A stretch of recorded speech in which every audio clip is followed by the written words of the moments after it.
To me, this feels like if in a ranked choice election, they took it to court, they overturned it because a third place candidate was eliminated one round too early. You could run that convention like 99 times out of 100, and Fateh was going to be endorsed. If Fateh has 44, Davis has 20, Jacob Frey is stuck at 30%, and no one else at that convention had any interest in him aside from his 30%. It's also interesting that remark you made that if you run this convention 99 times more, then Omar Fateh likely would have won the endorsement again. CBRC, for whatever reason, seemed unwilling to take that bet because they specifically prohibited the Minneapolis DFL from redoing the convention.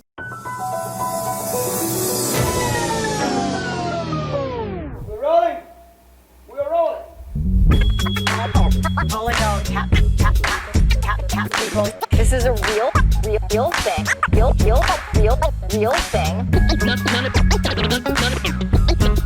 None of you have the balls to stop this. Stop this.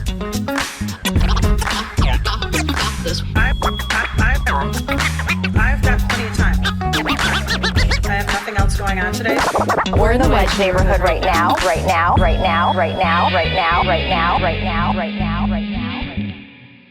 Hello, Wedge Live podcast listeners. This is John Edwards speaking on behalf of our newest sponsor, betterthan94.org/open letter. What's better than 994? Literally anything. A trench poisoning people unlucky enough to have had it built through their neighborhood many decades ago sounds pretty bad to me. The Minnesota Department of Transportation refuses to study the boulevard option to replace I-94 through the heart of Minneapolis and St. Paul. To justify this, MnDOT has produced an unbelievably flawed analysis that says an urban interstate is actually safer and more environmentally friendly than a more traditional boulevard-style city street accommodating pedestrians, transit, bikes, and cars, as well as better utilizing all of that space devoted to that trench. Please sign on to this letter that's broadly supported by more than 35 local organizations, elected officials, and me at betterthan94.org/open-letter.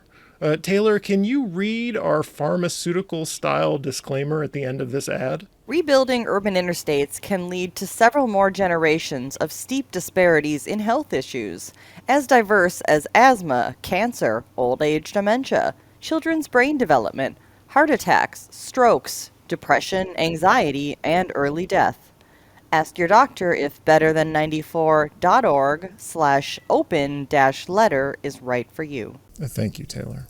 Okay, we're ready to begin the episode. A lot of people have been sending me things on Blue Sky, posting about how excited they are for the next episode of the Wedge Live podcast. I didn't really know what they meant, and I think it's because they wanted us to do an episode about the Minnesota DFL overturning the Minneapolis DFL's endorsement of Omar Fateh, which was just enormous news, kind of national news. I'm seeing it on my YouTube feed, like people who don't live here on the left are talking about it from all across the country. And I think maybe it is a good idea for us to talk about it. And I'm joined by Josh Martin, analyst and treasurer for literally every campaign in the city of Minneapolis, including Omar Fateh's campaign, but is not most relevant for this episode. Not a spokesman for the Omar Fateh campaign. I rely on Josh to be my nonpartisan analyst and fact giver. You're going to give it to us straight here on this episode, right? I'll do my best. And Taylor Dahlin, who is inside all of the fry packs. Taylor is broadcasting live from inside the fry packs right now. She's in there and they don't know it.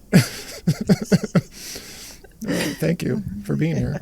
As we said, the Minnesota DFL has overturned the city DFL's endorsement of Omar Fateh from a convention on July 19th. The reasons were related to electronic balloting issues, 170 plus valid ballots not counted on the first round of results. Do I have that correct, Josh? The facts there? That's accurate. The challengers submitted challenges in a number of issues. The main one, which CBRC focused on, seems to have been the issues to the electronic ballot. There were, for a couple of different reasons, one related to the alternate upgrades function of the ballot not working properly, and another related to some of the ballot codes not matching up correctly. For that reason, a few, specifically about 170 ballots were inadvertently excluded from the first round ballot. Lisa Goodman is joining us. We have Lisa Goodman on the phone. Lisa, is there anything you have to say on this issue? So I'm holding checks from a lot of people because some of the largest contributors at the 5,000 level didn't feel comfortable giving the money to the DFL. If the decision is overturned, I have permission to cash a bunch of those checks. You're welcome to add to the pot, by the way. And we've raised, Lou Remley and I have raised roughly $25,000 to help Elizabeth get another staff person. But it's clear that people don't trust the DFL in our world and don't want the money spent if Fateh is going to be the DFL endorsed candidate. You can reach me offline for more info. Okay, we will reach you offline, Lisa. Thank you for calling in. That's not really a phone call. That's a all of Minneapolis Fry Pack Zoom call. Taylor acquired that for us. Where another dynamic around this is that big, powerful interests do not like the result of the Minneapolis DFL's endorsement. They wanted it overturned. She was speaking before it was overturned about all the money she's and her friends are going to withhold from the state party unless it is overturned. So I don't know that had an influence on the result, but there are a lot of powerful interests outside the city who didn't like the result and are very happy to do this, overturn it. We should be clear about what we do and don't know about Goodman's statement. Like, we know she made that statement. We know that apparently some unknown amount of money was being withheld unless the endorsement was overturned. We don't know if that factored into the decision. We don't even necessarily know for sure if the people making this decision knew that this was happening. Right. We don't know that she communicated that to powerful correct. People. It's just the kind of thing Lisa Goodman and like Lowry Hill style DFLers will do. I have a lot of money. Yeah. And you did a thing I don't like, and you're not going to have that money anymore if you don't do what I want. It's politics. I think it's certainly fair to say, though, that it doesn't look good. Correct. Yeah. That's my expert political analysis. We have meowing. For those who are unacquainted, I think maybe it's important to talk about this in a way that even normal people can understand. The Minneapolis DFL convention happened on July 19th. Caucuses to select delegates to vote at that convention. Those delegates were chosen on April 8th. So this is a months-long citywide process. Electronic balloting was a new thing for this convention that I had not experienced before at a Minneapolis DFL city or ward convention. Typically, alternates are upgraded via a manual process throughout the day to replace delegates who didn't show up or who left early. But at this year's Minneapolis DFL convention, the endorsement votes were supposed to happen electronically, allowing for upgrades to happen in real time after ballots were cast. So like if there weren't enough actual delegates voting, they could figure out who was the appropriate alternate to have taken those delegates' places and count those ballots. That didn't work properly, Josh, right? Do I have all these facts correct? That's correct. The problem affected the first ballot. Conventions can have many ballots. I've been to conventions that have 5 or more ballots. That's a thing that happens. The problem here affected the first ballot. What were the number of ballots that just were not counted properly? It was approximately 170. I think a little more than that. And again, those fell into 2 buckets. The bulk of them were that the upgrading function did not happen, so alternates were not upgraded. And then there was a smaller chunk of individuals where there were malfunctions with matching up the ballot codes. And so that is a legitimately big problem, right, Josh? No one is saying like... No one is disputing that, yep. And I think Fry has used the phrase like hundreds of votes out of hundreds of votes were not counted. And that is a compelling argument that I think needs to be taken seriously. But in this case, the votes still exist, and they are attached to the alternates and delegates who cast them. So we can go back and look, what if they had been counted, right? And we can figure out, like, what would the results have been if they had been counted on convention day? The results on convention day overstated on the first ballot, overstated Frye's support on that first round, understated Davis, Fateh, Jazz Hampton. So all the other major candidates besides Frye were understated. Frye got a boost, so he was helped in percentage terms by the mistake. The candidate who was hurt the most was Davis, because he didn't get to advance to a second round of balloting because there was the 20% threshold. He was left a little below that 20. And I would argue Fateh was hurt because the hours of delay to try to figure out what was happening and resolve the issue with the first ballot hurt Fateh, because he wants as many ballots as possible. He came in as the clear delegate leader. He wants to get to as many ballots as possible because that means we reach a result. So, and Davis was not challenging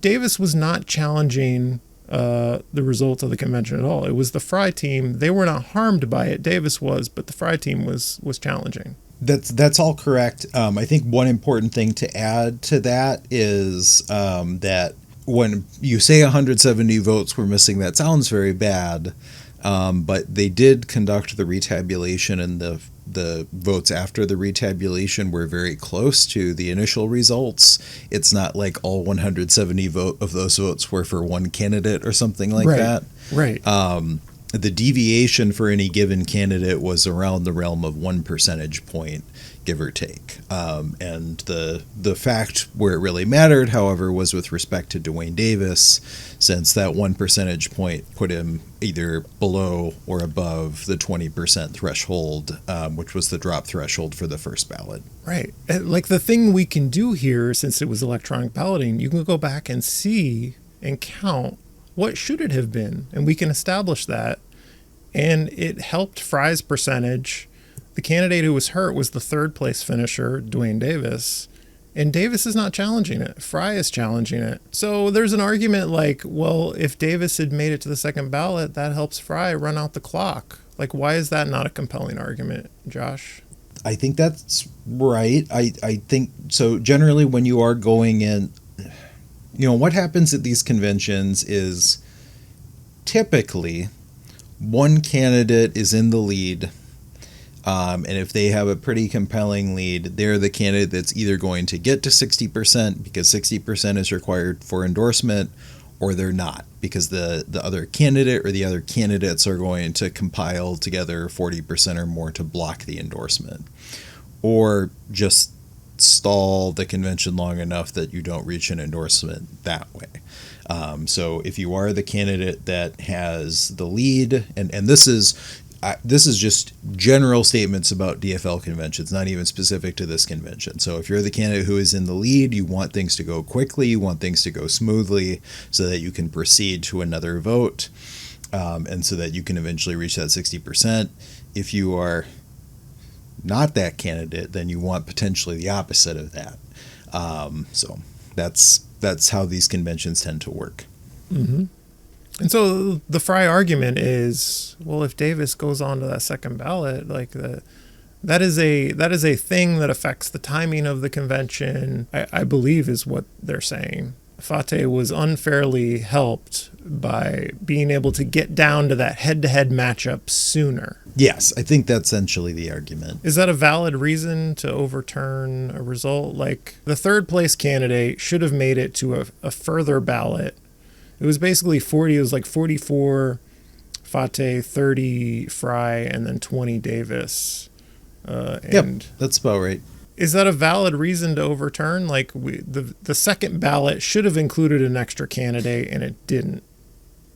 It's an interesting question, and I think not one that's really been resolved before. If this was an error on the vote that conferred the endorsement, then I think it would be much clearer that there was a problem. But the final vote on the endorsement was pretty overwhelming. for reasons that we can get into if we want. So it is an interesting question of if there is a very close vote on the second ballot then a candidate is dropped in error, is that a sufficient reason to overturn the endorsement? CBRC, this Minnesota DFL Constitution, Bylaws, and Rules Committee determined that it was.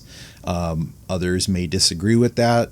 Certainly the convention itself seemed to disagree with that because some of the questions concerning the errors with the electronic ballot were raised, and the convention determined not to retake that ballot. Yeah, Taylor, do you remember when somebody was like, I forget what time it was it like 8:00 when somebody was like, we need to redo the first ballot, and I have video of us like rolling our eyes and just so exhausted at the idea of going back and redoing a thing that took hours to get results from? I make a motion that we redo the first ballot with paper ballots. It has been moved and seconded to redo the first ballot with paper ballots.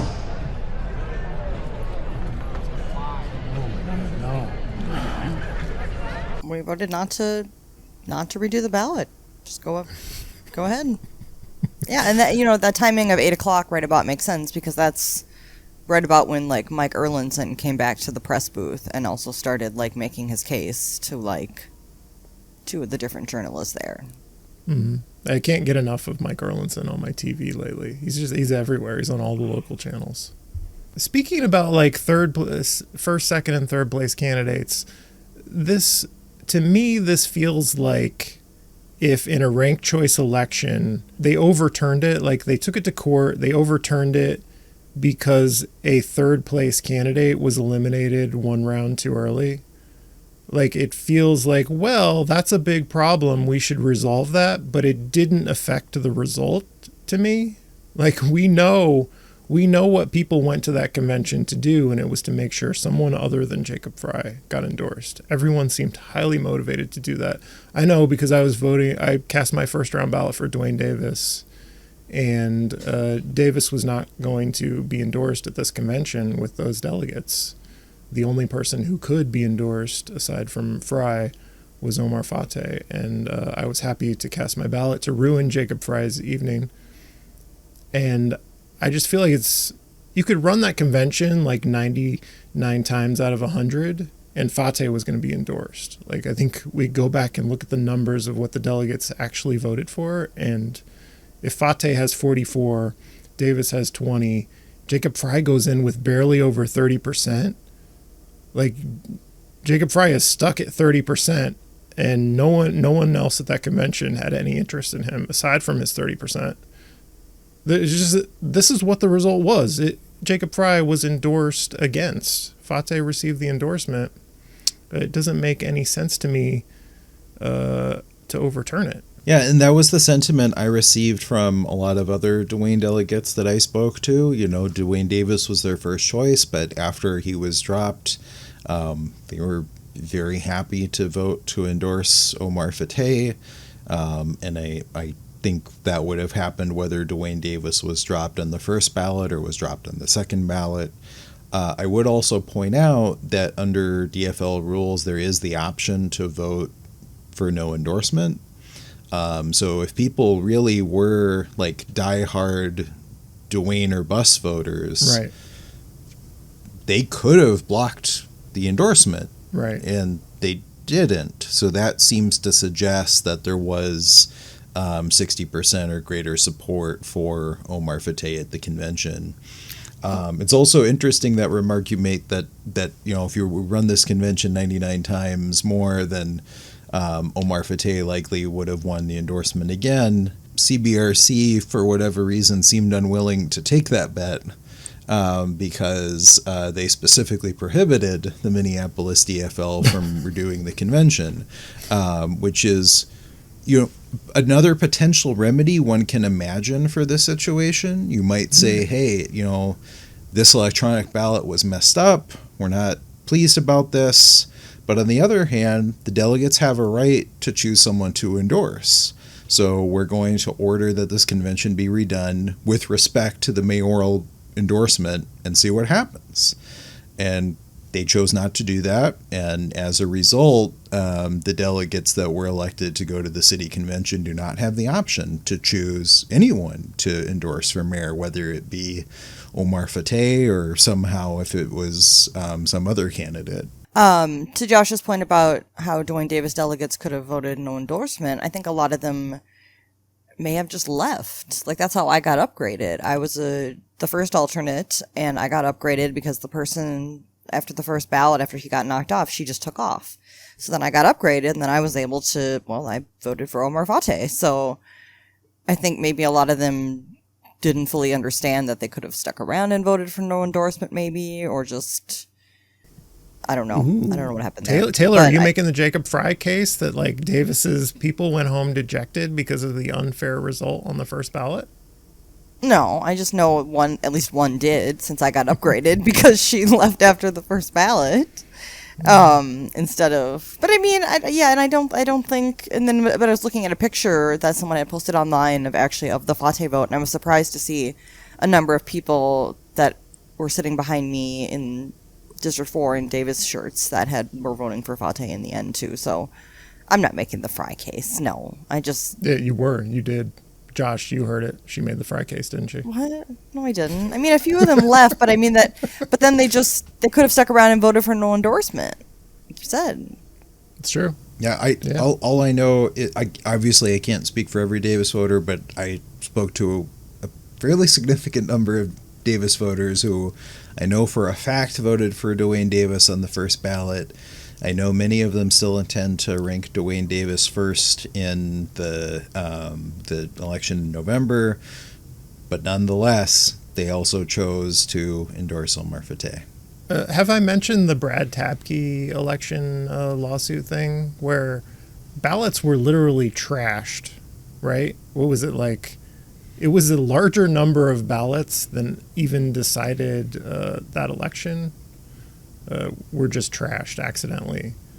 And that was kind of a fascinating case where there was, as I recall, there were a number of returned absentee ballots that were mistakenly discarded, and the election was so close that theoretically that number of votes could have swayed the election. It was highly unlikely, but it was theoretically possible.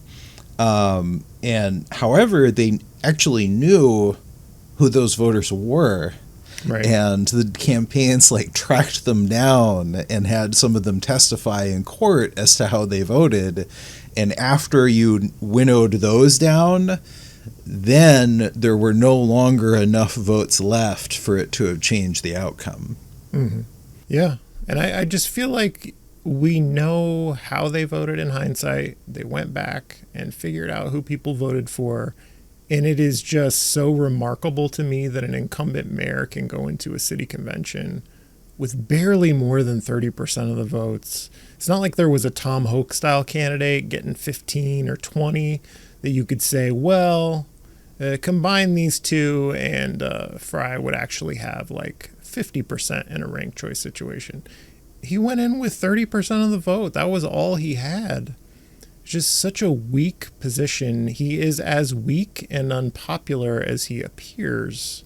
And Taylor, there's even polling. One of the Fry PACs has done polling that shows their guy is deeply unpopular, right? Yeah, one of the slideshows, I mean, the caption for it was basically, it started out with Jacob Fry is underwater, and followed it up with, comparing his numbers throughout, back to 2021, maybe even to 2017, and they were underwater now, but look, he pulled it off in the past when he's been underwater, and he can do it again.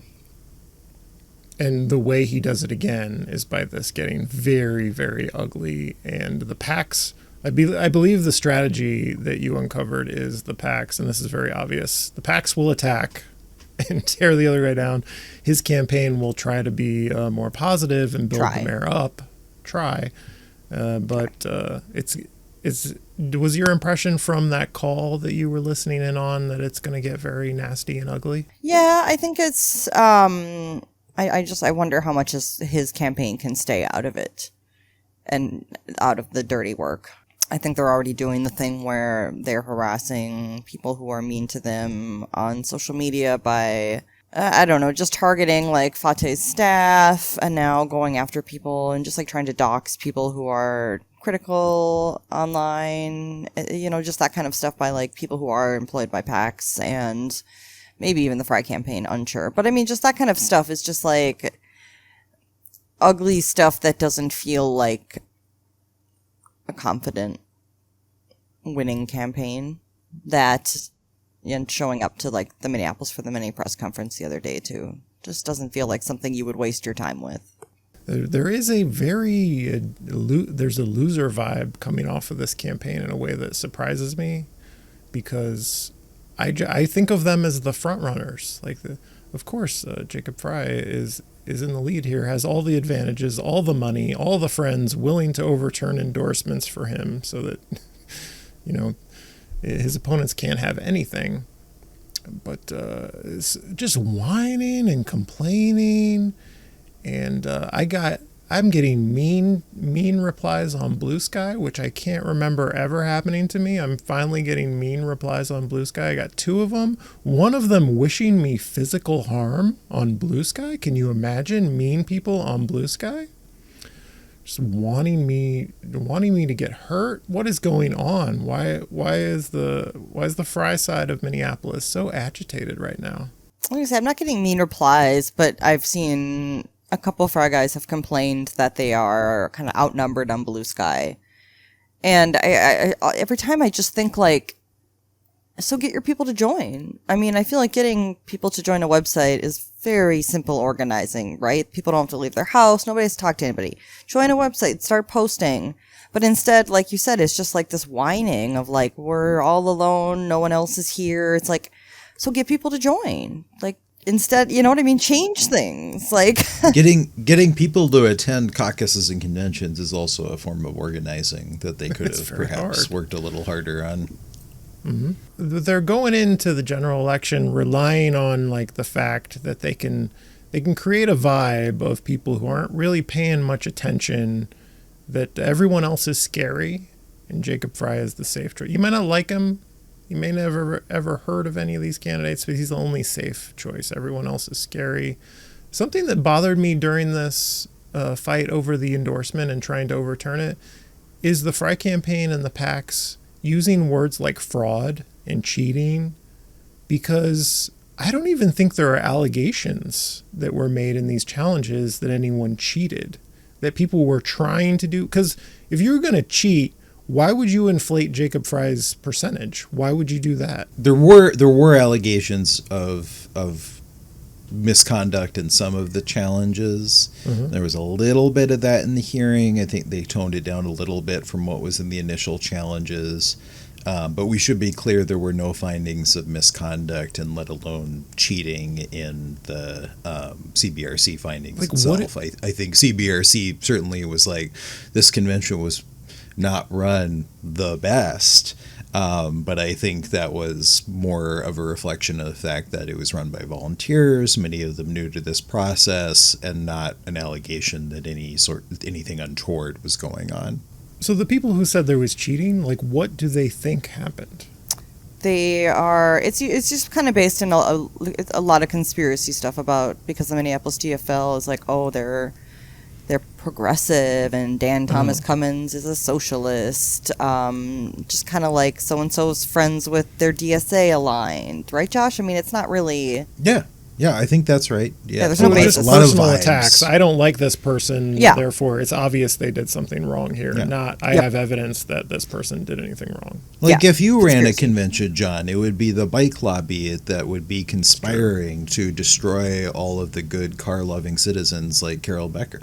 That's true. I've been accused of things where there is no evidence. It's like being, when you're a celebrity, the tabloids say things about you that you know aren't true.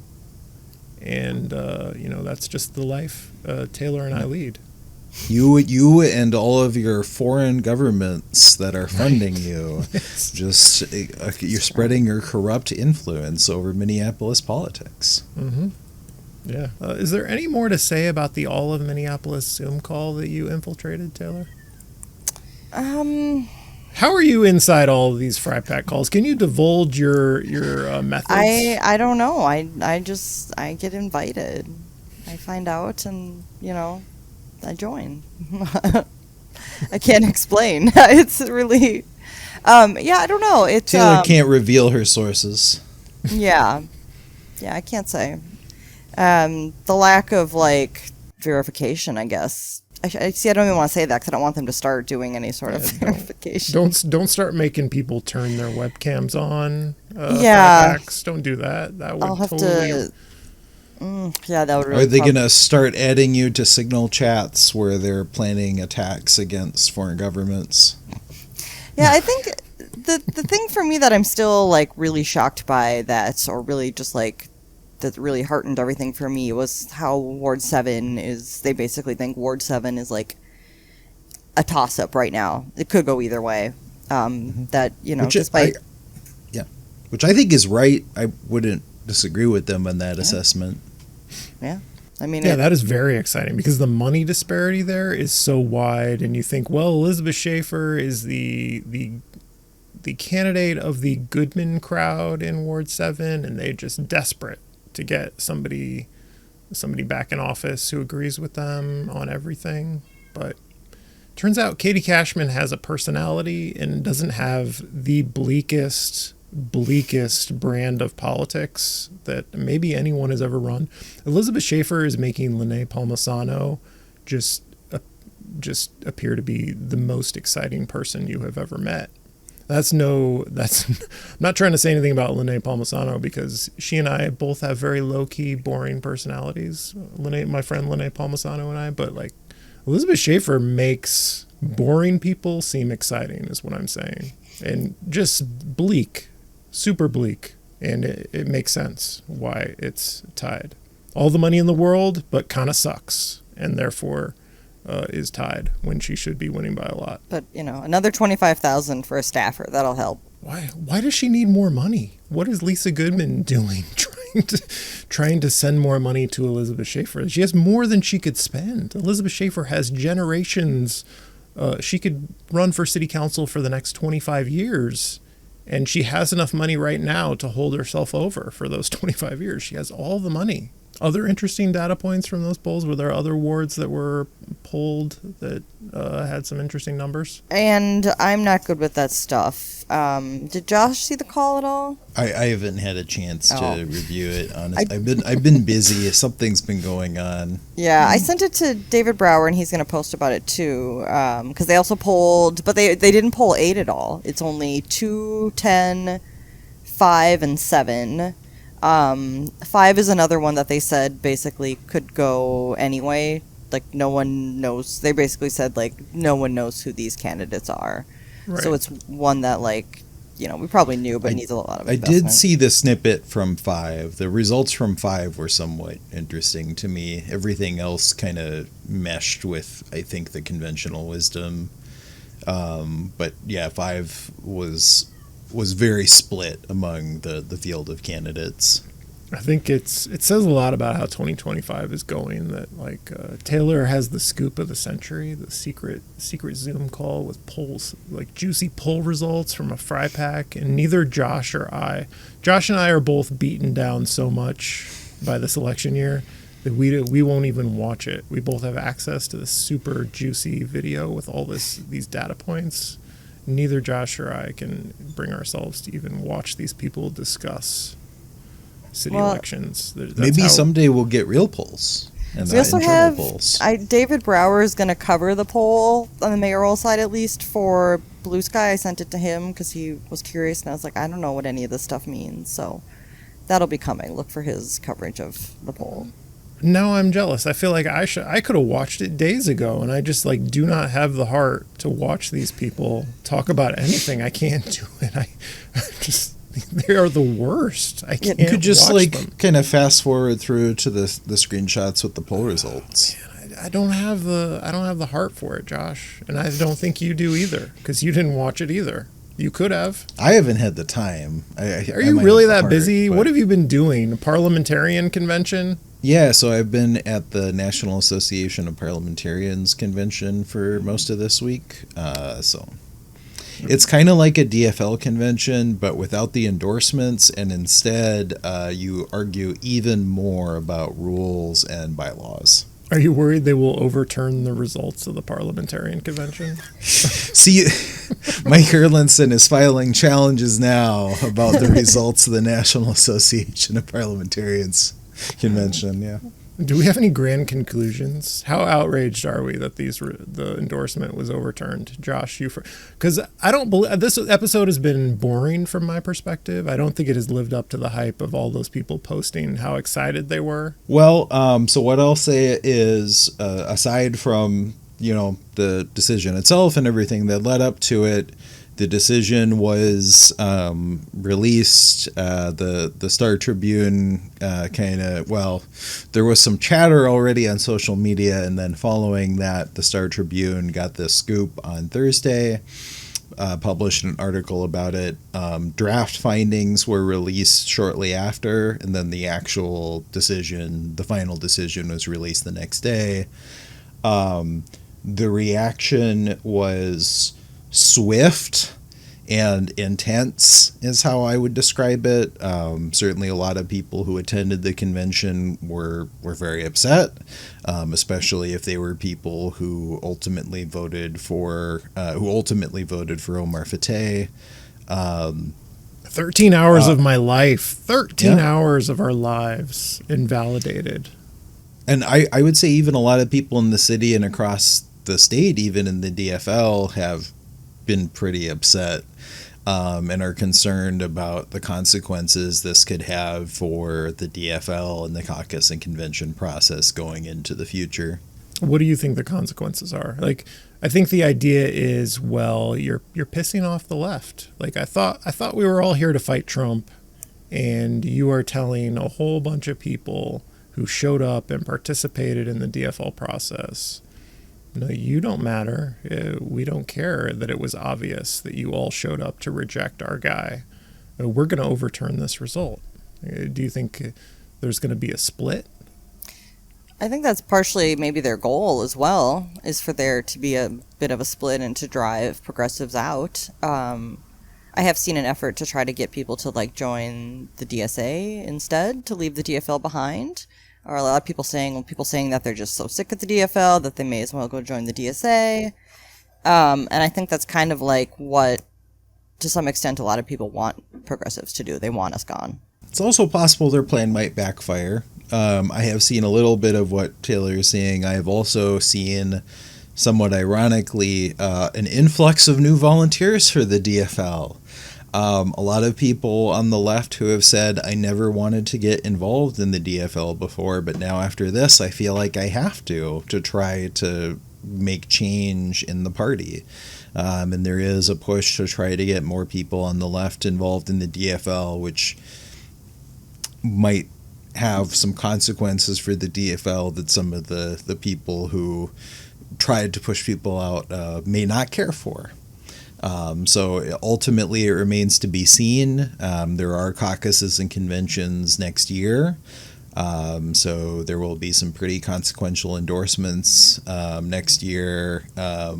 If nothing else, Hennepin County Attorney and U.S. Senate. There may very well be more, depending on decisions various people make.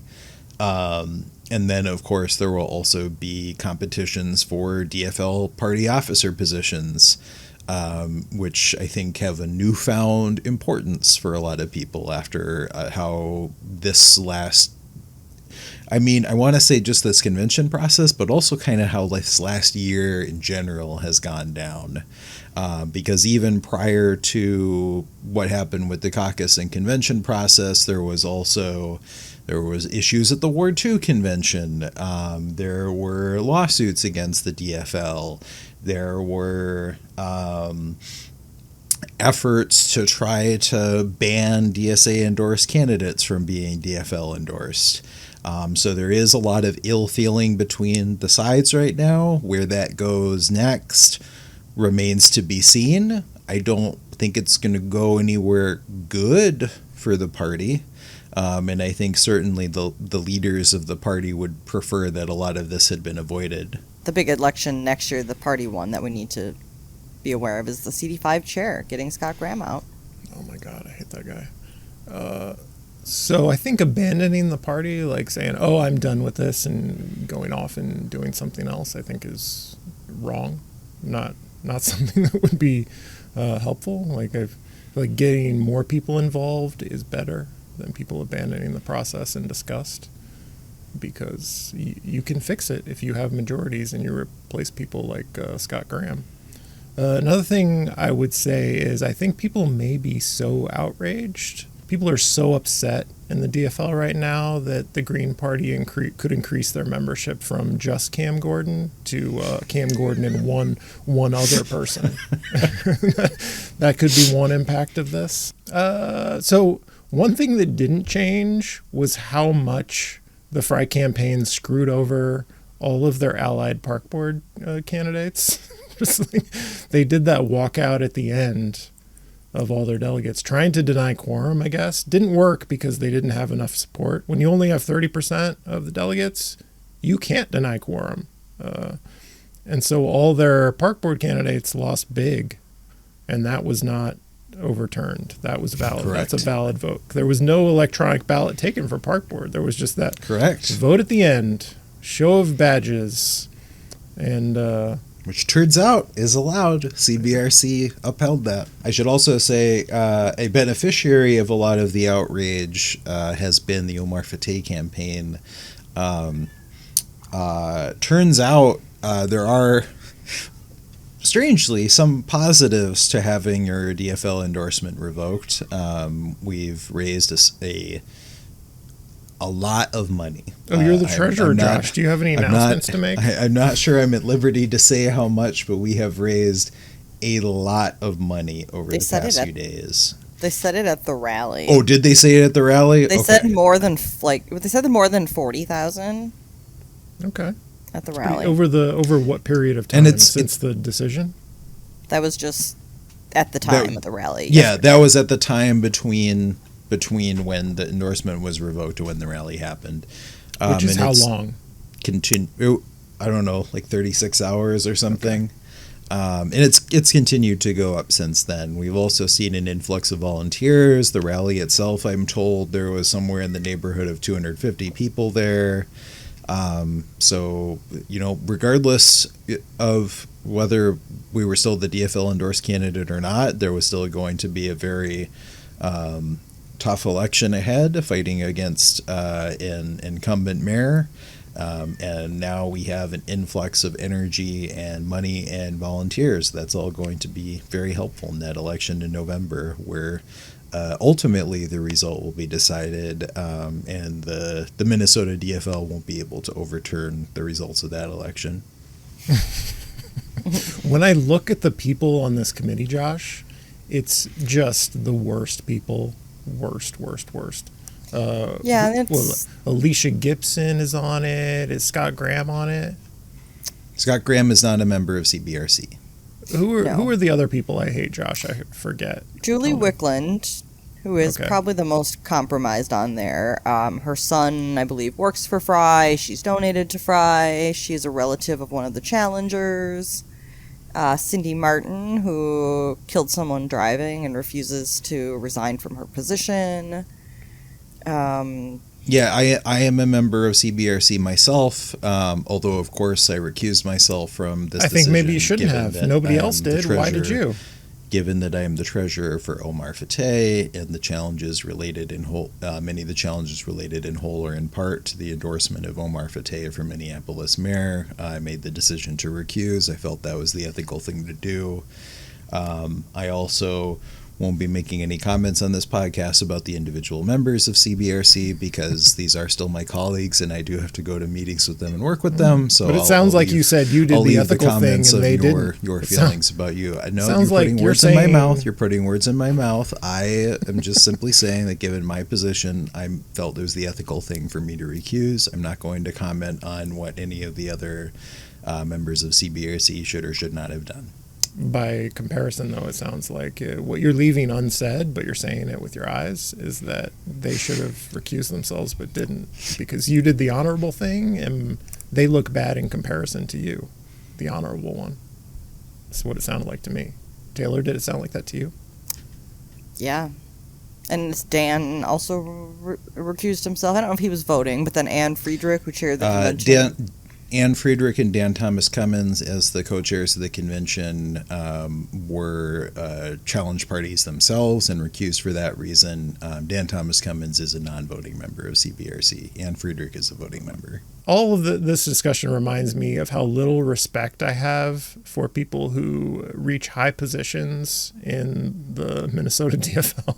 Like, I feel like it is busybodies who want to lord it over people like Josh Martin.